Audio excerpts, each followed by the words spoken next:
모든 영광을 살아계신 하나님께 올려드립니다. 오늘은 창세기 49장 결론편으로 야곱의 예언이라는 제목을 원해봤습니다. 우리 한국교회와 이 나라의 민족을 축복합니다. 그리고 자유대한민국을 이끌어가시는 윤석열 대통령을 주 예수 그리스도 이름으로 축복합니다. 얼마 전에 그 순방길을 마치고 돌아온 다음 날에 우리 한국 조찬기도회라고 하는 나라와 민족을 위해서 대통령을 위해서 기도하는 모임이 56회째 1년에 한 번 그렇게 열리는가 보죠. 그래서 56회라고 하는 조찬기도회가 있었습니다. 모처럼 이렇게 여야 의원들이 참석하고 대통령이 참석해서 나라와 민족을 위해서 기도하는 좋은 그런 모양새를 보았습니다. 좀 아쉬운 안타까운 것은 오게티 같은 그런 장면이 좀 몇 개 있었습니다. 간단하게 말씀드리면은 그 조찬기도 회장이라는 건봉이라 하시던가 그 장로님께서 인도를 하셨는데 처음에 그 예배를 위한 기도회를 위한 그 기원에서 예수 그리스도 이름으로 기도하지 아니하고 예수 이름으로 기도한 것, 그리고 3명의 특별 기도하는 목사님들이 있었습니다.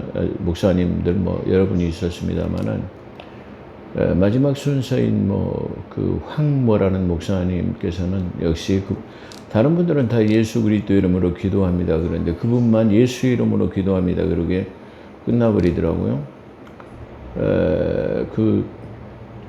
뭐라고 그럴까?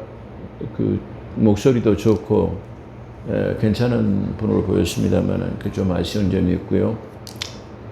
또 하나는 설교자는 극동방송 이사장이고 세계 침례교단을 이끄시는 김장한 목사님께서 나오셔서 설교하셨는데 좀 은혜를 받았습니다. 본문 내용과는 좀 상관이 없었지만 어찌됐든 간에 좀 귀한 은혜의 시간이었다. 그런데 좀 아쉬운 것은 마지막 설교자로서의 간구의 기도를 안 하시고 단에서 내려가 버리는 것이 좀 못내 아쉬웠다. 이렇게 하면 말할 수 있습니다. 그리고 또 하나의 흠은 그 사회를 진행한 그 장로님 이건봉이라든가 무슨 제가 잘 못 들었습니다만은 그분께서 하나님께 영광의 박수를 돌리기보다는 그 참석자들에게 많은 박수를 유도하는 그런 내용을 보고 좀 저 박수는 하나님이 받으셔야 되는데 그런 생각을 그게 좀 아쉽다. 그게 오게티라 그렇게 말할 수 있고요. 마지막에는 죽도자인데요. 안영로 목사님이라는 원로 목사님, 제가 그분은 강주 산암교회 담임 목사였던 분으로 기억하고 있는데요. 맞는지는 모르겠습니다.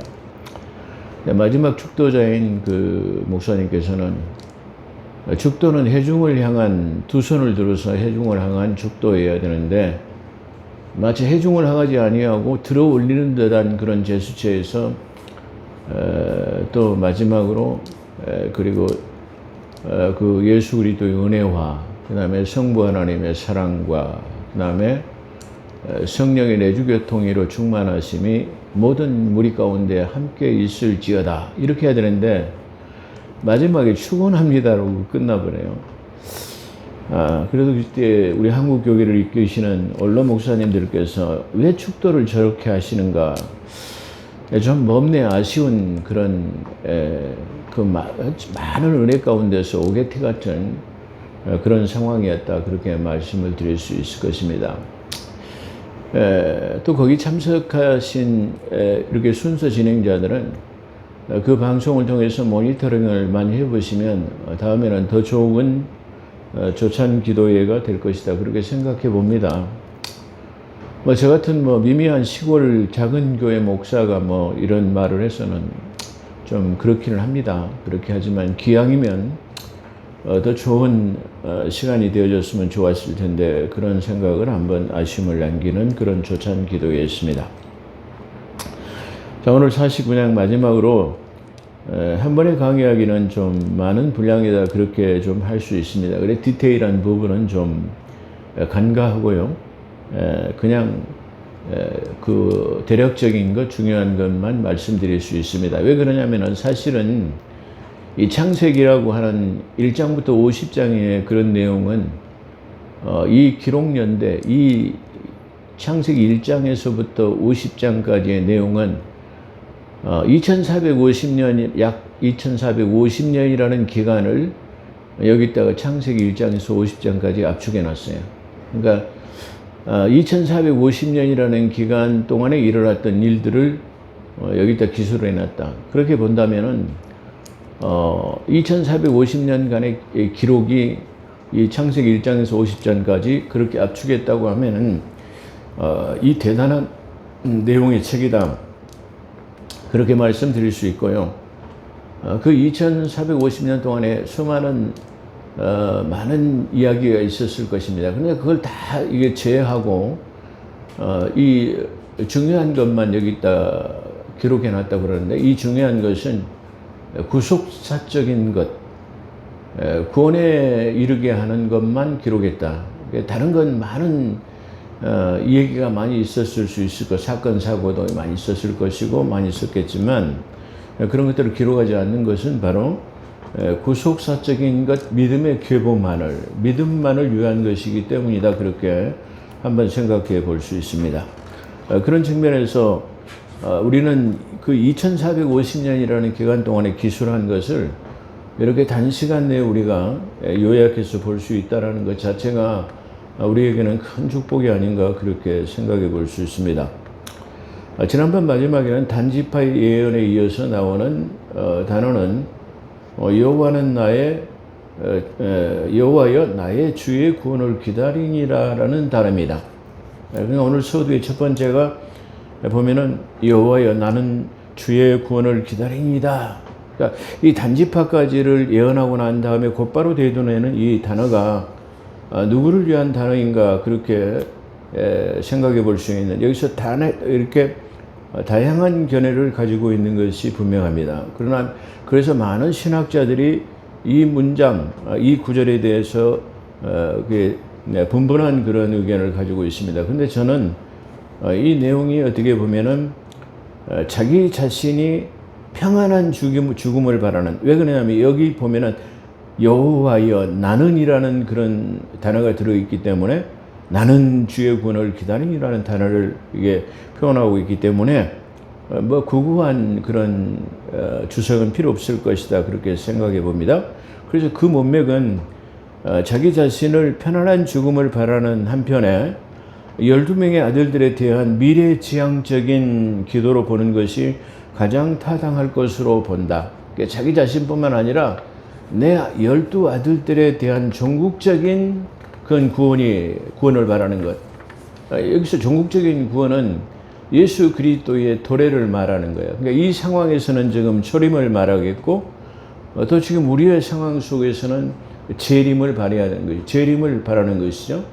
그래서 구원의 완성은 결국은 재림이라는 것을 통해서 우리가 알 수 있습니다. 그렇기 때문에 여기서 구원을 바란다라는 것은 구원의 안성을 바란다라는 그런 뜻으로 우리가 생각해 볼 수 있습니다.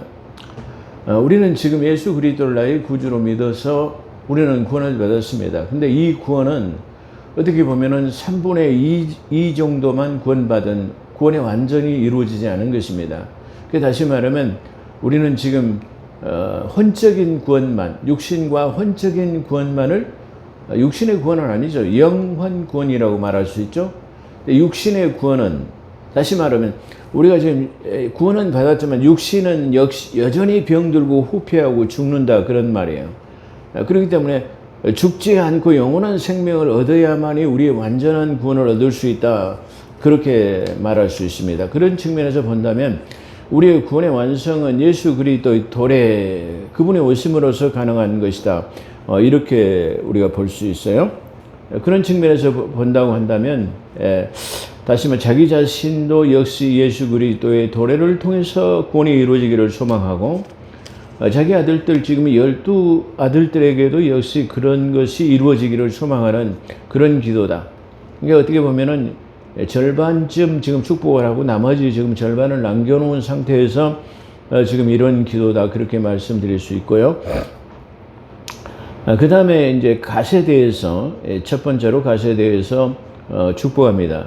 갓에 대해서는 축복은 예언의 축복이죠. 예언, 미래지향적인 것이다 그렇게 말할 수 있어요. 그래서 군대의 추격을 받으라. 갓은 군대의 추격을 받으나 도리어 그 뒤를 추격하리로다.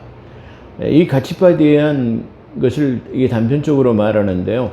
아주 호전적인, 오히려 많은 사람들이 공격을 해오지만 오히려 다시 공격을 해버리는 그런 용맹성을, 호전적이고 용맹성을 나타내는 그런 예언이라고 그렇게 볼 수 있습니다. 그래서 갓지파는 가나안 점령 때에도 네지라고 하는 그런 안쪽이 아닌 트랜스요된 동쪽에 있는 그런 땅을 갖다가 배분받았기 때문에 쉽게 표현한다면 국경지대에 그 땅을 배분받았어요. 그렇기 때문에 많은 그 침략을 도발을 해오는 것을 막아야 했다 그런 측면이죠. 그런 측면에서 갓지파는 그러한 많은 공격에도 충분히 대처해서 자기 땅을 지키는 그런 지파였다 이렇게 볼 수 있습니다.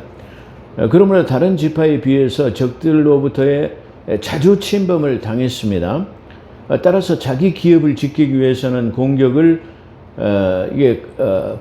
그러니까 공격을 받기도 하지만 오히려 공격을 해가지고 그 저지해버리는, 무산시키는 그런 경우를 우리가 볼 수 있습니다.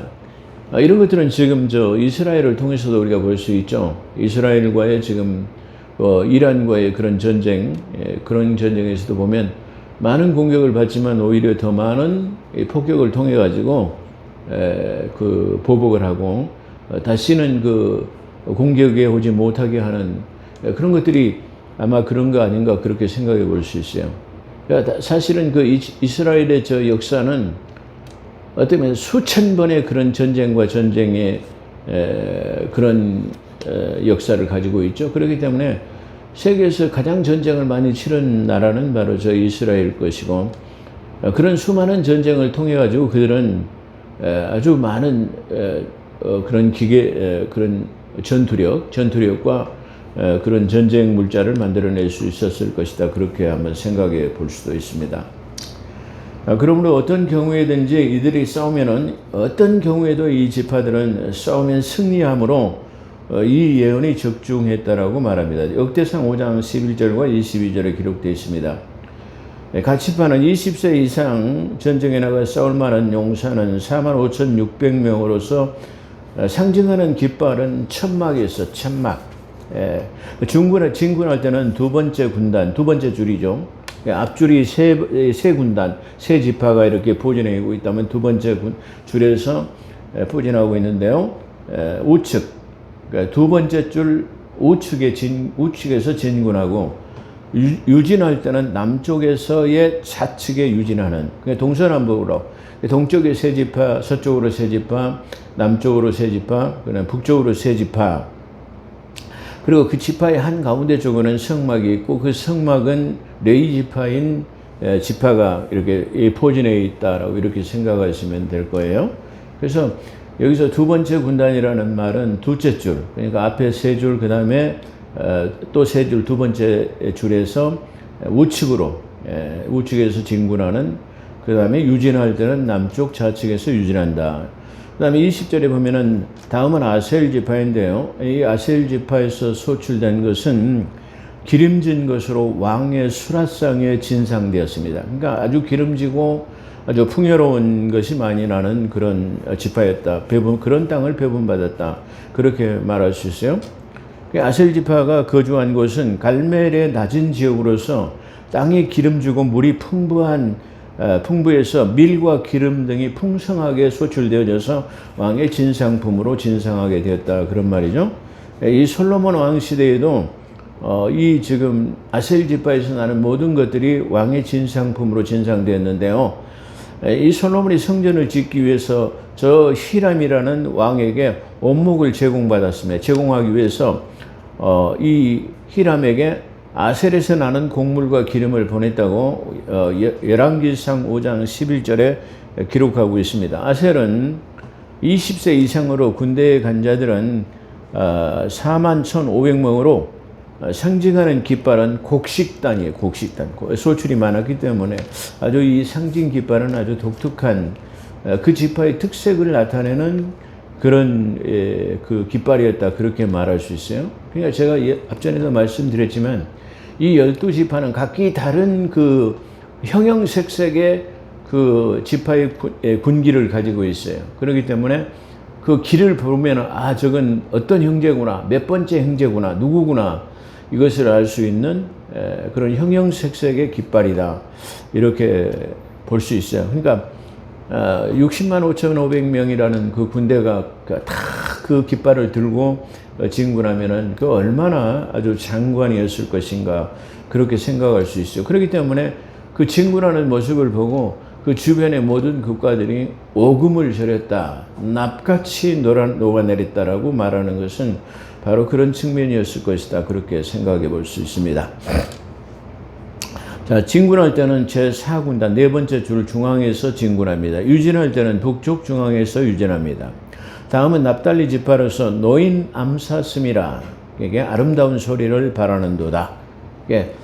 사슴이 이게 그 얽매이지 않고 자유자재로 아주 가장 빠르게 움직이는 그런 것이 바로 이 사슴이라고 그래요. 발 빠르게 움직이는 아주 그 사슴이라고 그렇게 말하는데요.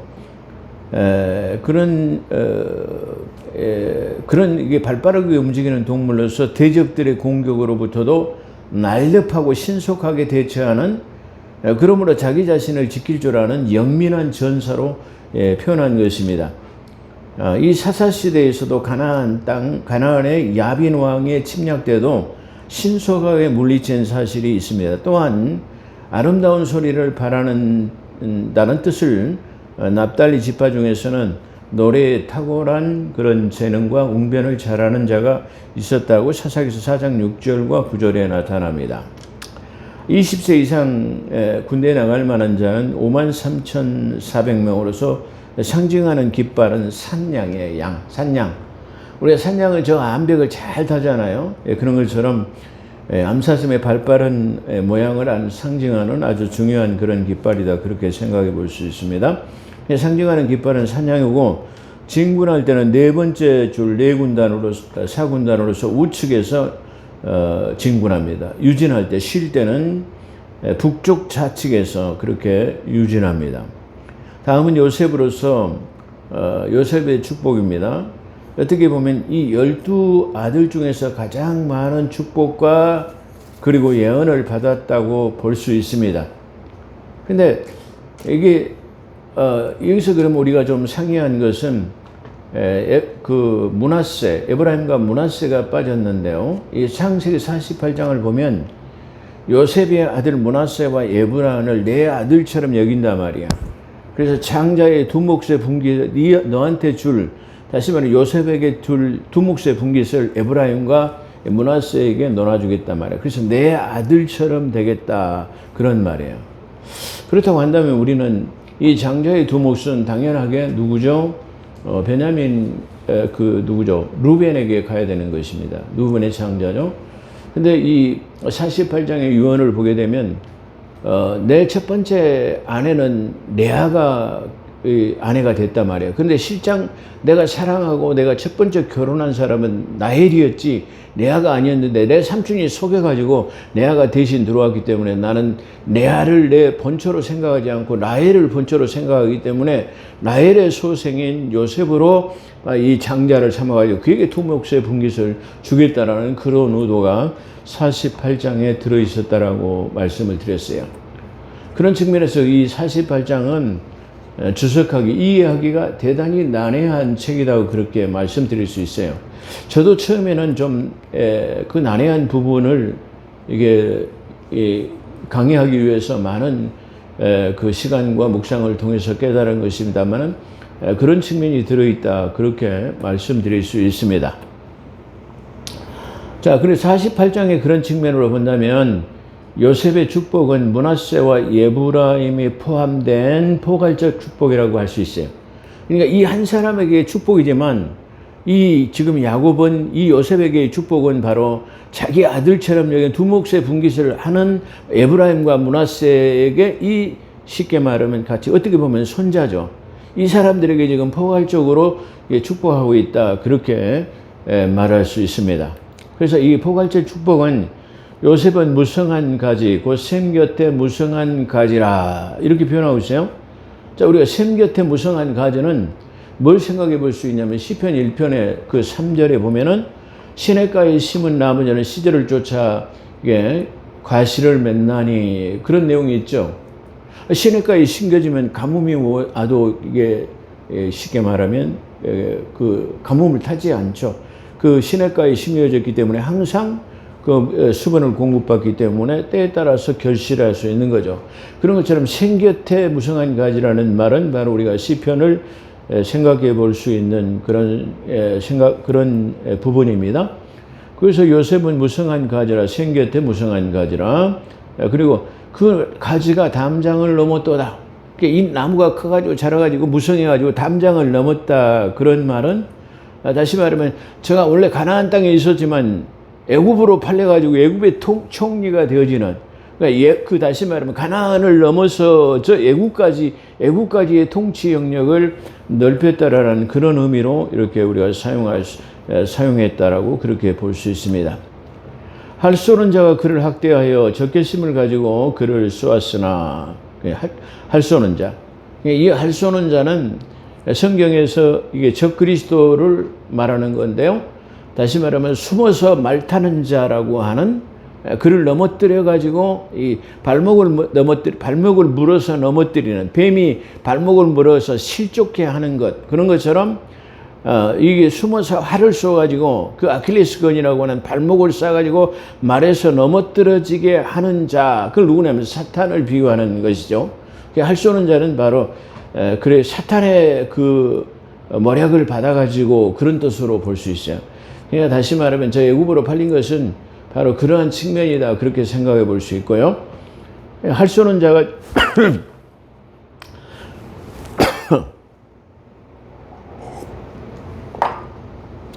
할 쏘는 자가 그를 학대하여 적개심을 가지고 그를 쏘았으나 오히려 요셉의 팔이 견강하여 그의 팔에 힘이 있으니 이는 야곱의 전능자 이스라엘에서 반석인 목자의 손을 힘입음이라.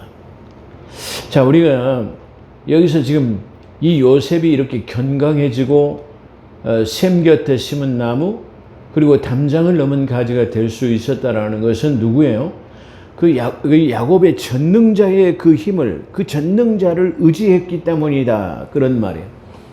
그렇기 때문에 우리가 지난번에 이 창세기에서 요셉에 관한 그 일대기를 우리가 강의한 적이 있어요. 근데 그 내용을 보게 되면 하나님이 그와 함께 하시니 그가 형통하더라. 하나님께서 그와 함께 하시니 그가 번성하더라. 기타 등등. 이렇게 그가 하나님과 함께 하셨을 때에 우리가 번성할 수 있다라는 것을 우리가 보았습니다. 그렇기 때문에 이렇게 된 것은 뭐냐면은 야곱의 전능자의 그 힘을 의뢰했기 때문이다 라고 그렇게 우리가 말할 수 있어요. 우리는 돌이켜보고 우리의 인생의 삶을 돌이켜본다고 한다면은 우리는 예수 그리스도 안에 있지 않으면은 우리의 삶은 그냥 헛것이에요. 무위로 돌아갈 수밖에 없는 거예요. 어떻게 보면은 우리의 인생을 다 마치고 이게 끝마쳤을 때에 우리는 남는 것은 뭐가 남냐면은 예수 그리스도를 믿는 것밖에는 남는 것이 없어요. 그를 믿는 것으로 우리는 영원한 생명을 얻게 되고, 그를 믿는 믿음으로 우리는 저 영원한 세계를 우리가 유업으로 누릴 수 있다라는 것을 우리가 알 수 있어요. 그렇기 때문에 우리가 이 세상에서 이루어지는 모든 것은, 예수 그리스도의 밖에서 이루어지는 모든 것은 하나도 우리가 가지고 갈 수 있는 것이나 남는 것이 없다라는 것을 우리가 생각해 볼 수 있어요. 그래서 야곱의 전능자, 그 다음에 이스라엘에서 반석이신, 반석은 다시 말해 불변하시는, 그 변하지 않는 것을 반석이라고 표현하죠. 손님을 힘입었습니다. 내 아버지 하나님께로 말미암나니, 이것은 어떻게 해요? 내 아버지 하나님께로부터 오는 것인데 그가 너를 도우실 것이다. 그러니까 나의 하나님은 반석의 하나님, 그리고 전능자의 하나님인데 그 하나님이 너를 갖다가 도우실 것이다 말이야. 너에게 도와주실 것이다 말이야. 이것이 어디를 전능자로 말미암나니 그가 내게 복을 주실 것이요 위로는 하늘의 복.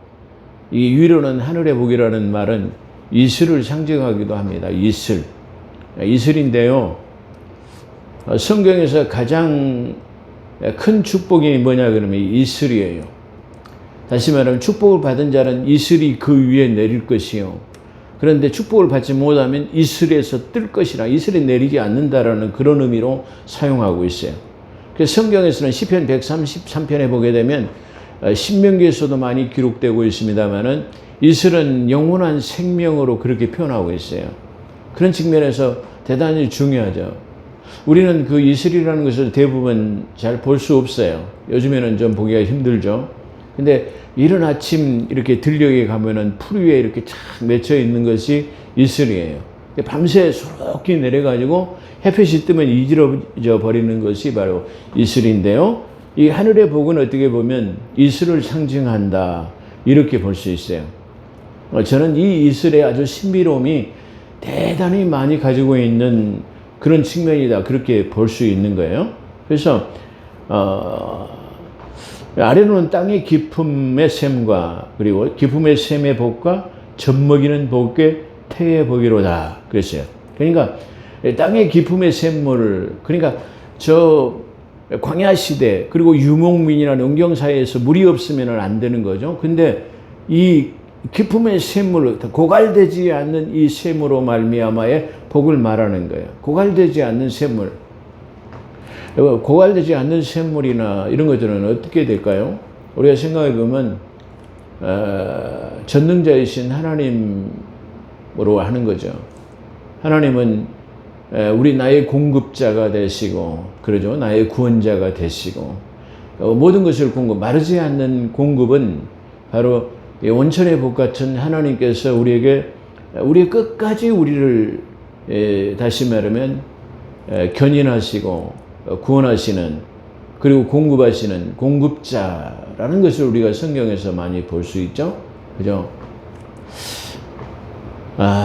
하나님께서 우리를 이 땅에 보내신 것은 보내셨어요. 그러면 보내시고 난 다음에는 그가 살아갈 것을 미리 예비하시는 것이 하나님의 그런 복이에요.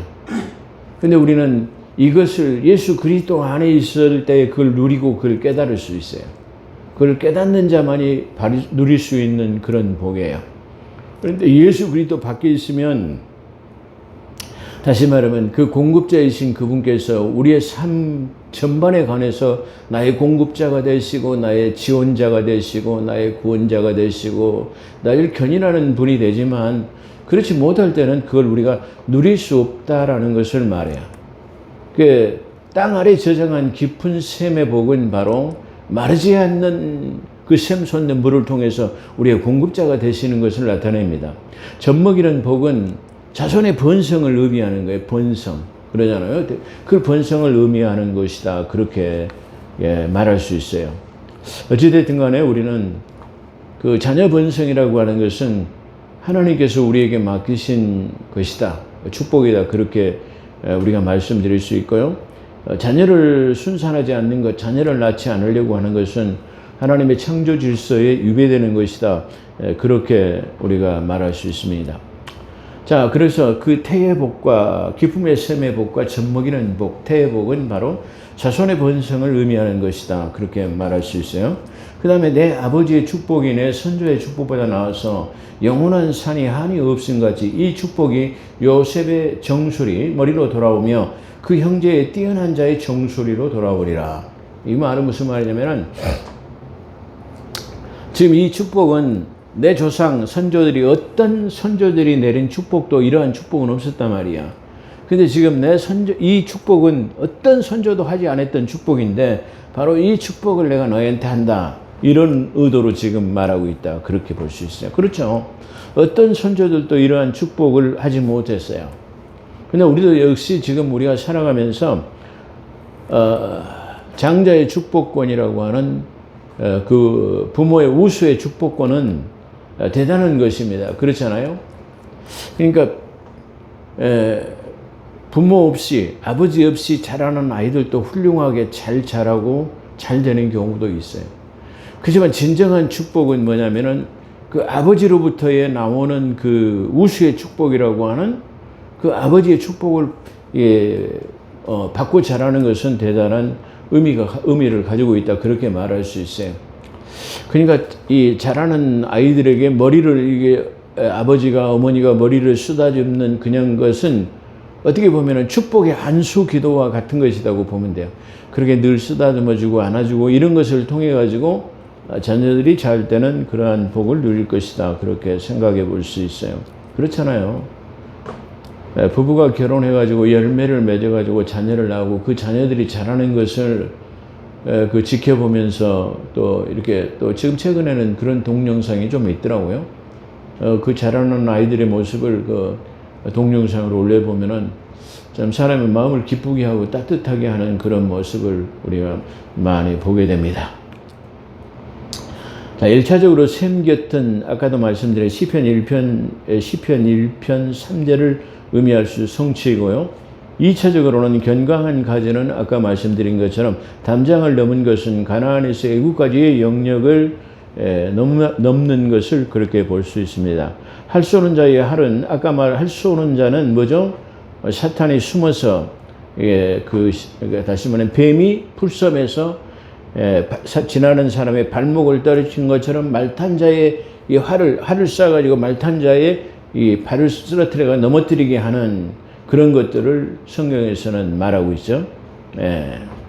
그래서 할 쏘는 자의 활은 형제의 핍박으로 애굽으로 팔리우게 된 것이고, 또한 요셉은 후손들에 대해서 적대 세력으로서의 날카로운 그런 도전을 예상하는 것입니다. 그렇죠? 그러니까 다시 말하면 이것은 어떻게 보면 므낫세와 에브라임을 향한 예언의 기도다, 축복의 기도다, 이렇게 말할 수 있어요. 왜 그러냐면은 한번 보세요. 자, 지금 지금 아들들이 지금 이 장자의 두 몫은 누벤이 받아야 되는데, 누벤의 형제들이 4명이 있다고 한다면, 다시 말하면 레아의 소생이 4명이 있죠. 근데 우리 형이 받아야 되는데 누가 지금 뺏어가 버렸어요? 지금 요셉이라고 하는 저 두 아들 에브라임과 므낫세가 뺏어가기 때문에 다 형제들이 계속 질시하고 투기하고 이렇게 하는 것은 당연한 거죠. 그렇기 때문에 이 두 지파가 많은 형제들로부터의 공격을 당한 것은 성경에서 그런 측면이라고 이렇게 볼 수 있어요. 그래서 바로 그런 측면을 지금 예언하고 있다, 그렇게 생각할 수 있어요. 그러니까 쉽게 생각해 보면 장자의 두 몫은 누벤이 받아야 되는데, 그걸 그렇지 않고 라헬의 소생인 요셉이 장자로 여겨 두 몫의 분깃을 므낫세와 에브라임이 받았기 때문에 그 형제의 질시도 대단했을 것으로 생각하면 되는 것이다. 그런 것을 지금 예언한 것이다. 그렇게 말씀드릴 수 있어요. 그다음에 온천의 복은 근원의 복을 말하는 건데요. 자, 우기가 짧고 강수량이 적은 광야 사막지대에서의 풍성한 물은 아까 말씀드린 것처럼 유목사에서나 농경사에서도 아주 커다란 축복이에요. 물이 없으면 안 되잖아요. 우리 저 사막에서도 마찬가지잖아요. 그렇죠? 우리나라는 지금 박정희 대통령 이후에 치산치수가 아주 잘 돼가지고, 그리고 물 관리가 아주 잘 된, 그렇죠? 그리고 또 뭐죠? 물 관리가 잘 돼가지고, 또 우리 그 이명박 대통령이 4대 강을 개발해가지고, 가뭄과 홍수에 아주 끄떡이 없는 그런 아주 대단한 나라가 되었다. 이렇게 지금 우리가 볼 수 있어요. 그래서 이 마르지 않는 복의 온천의 복 물은 바로 유목사에서나 농경사에서는 아주 커다란 축복이다, 이렇게 말할 수 있습니다. 므낫세 지파는 20세 이상으로, 여기서는 이 므낫세와 에브라임은 없지만 민수기서를 통해서 발췌한 내용입니다.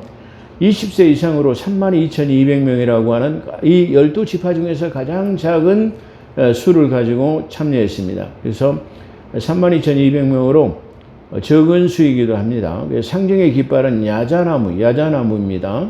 그리고 진군할 때는 세 번째 줄 3군단 중앙에서 세 번째 줄 중앙에서 유치합니다. 유전할 때는 서쪽 중앙에서 유치합니다. 그 다음에 에브라임은 45,000명으로서 상징의 깃발은 소를 가리킵니다. 근데 성경에서 소는 적그리스도 이용으로 나타납니다. 그래서 항상 금송아지 뭐 이렇게 나타나고, 또 요한계시록 에스겔서의 그 네 그룹 중에서의 항소가 나중에 자리 바꿈이 있었다라는 것을 우리가 암시하는데요. 항소는 바로 그런 의미를 말하고 있고요. 이스라엘이 그 번제를 드릴 때도 항상 양을 번제로 드릴 때는 따르는 이 번제물이 뭐냐면 소예요. 소가 아주 중요한 의미를 가지고 있는데, 소는 어떻게 보면은 그런 측면을 가지고 있는데, 여기서는 그 소에 대해서는 지금 언급하고 있지 않다라는 것이 좀 독특하기도 합니다. 그래서 에브라임은 4500명으로서 상징하는 깃발은 소를 가르칩니다. 진군할 때는 세 번째 줄 3군단, 그리고 문하세 옆에 포진하는 그런 좌측에서 진군합니다. 유진할 때는 서쪽 좌측에 유진합니다.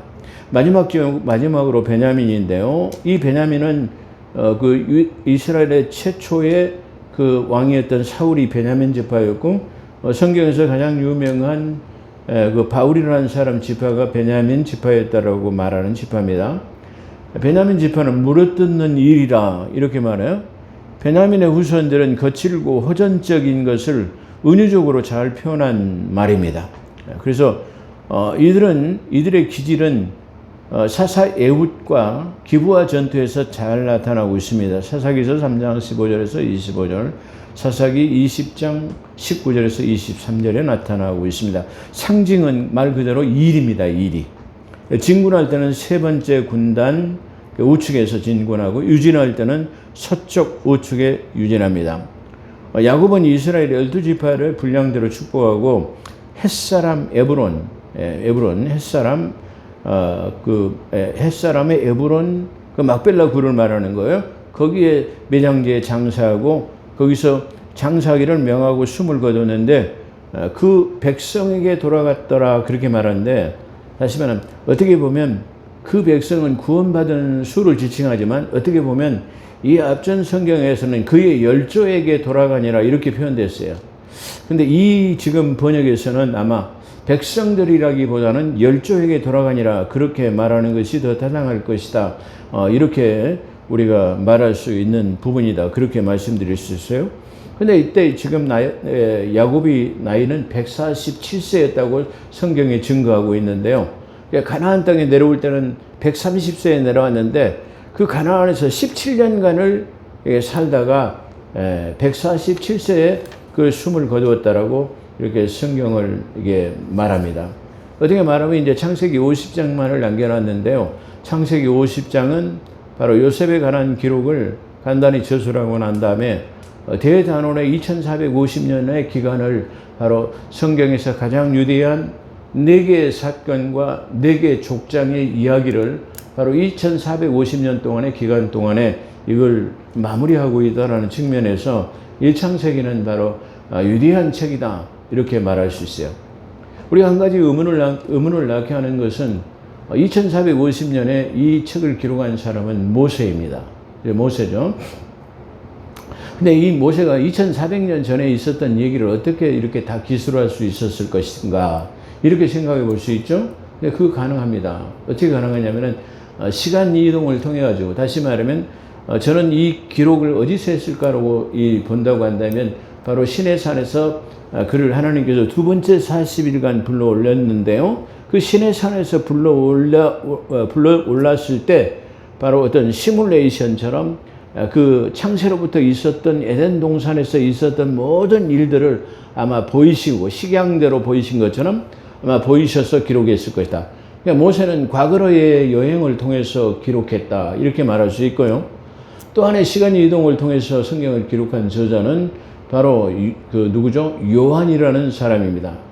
요한은 반모섬에서 하늘의 3층천에 올라가지고 미래에 2000년 후에 있어질 일을 하나님께서 기록하라 이렇게 기록하라고 말씀하신 거, 그건 기록하지 마라 이렇게 해가지고 기록할 것과 기록하지 말 것을 명령하시고 그래가지고 2000년 후에 있을 일을 갖다가 시간 이동을 통해 가지고 미래로 여행을 통해서 기록했다. 그게 요한계시록이에요.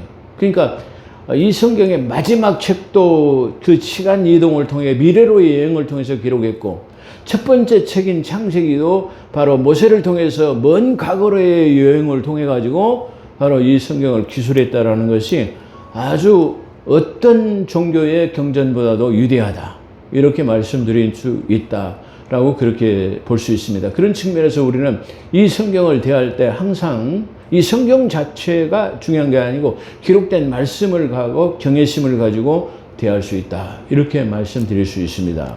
기도하겠습니다. 오 거룩하시고 자비로우신 하나님, 오늘도 저희들을 불러 모아주시고 함께하신 주께 영광을 돌려드립니다. 이와 같이 우리는 이 말씀을 통해서 우리가 볼 수 있는 것은 여호와 일에 준비하신 하나님, 예비하신 하나님께서는 우리의 공급자가 되신 하나님이시라는 걸 알 수 있습니다. 하나님, 우리를 이 땅에 보내시고 하나님께서는 보내신 우리를 하나님 공급하시는 공급자가 되신다는 것, 주 예수 그리스도 안에 있을 때에 우리는 그것을 받아 누릴 수 있다는 사실을 오늘 또한 알게 하신 하나님께 이 영광을 돌려드립니다. 감사하며 우리 구주 예수 그리스도 이름으로 감사기도 드리옵나이다.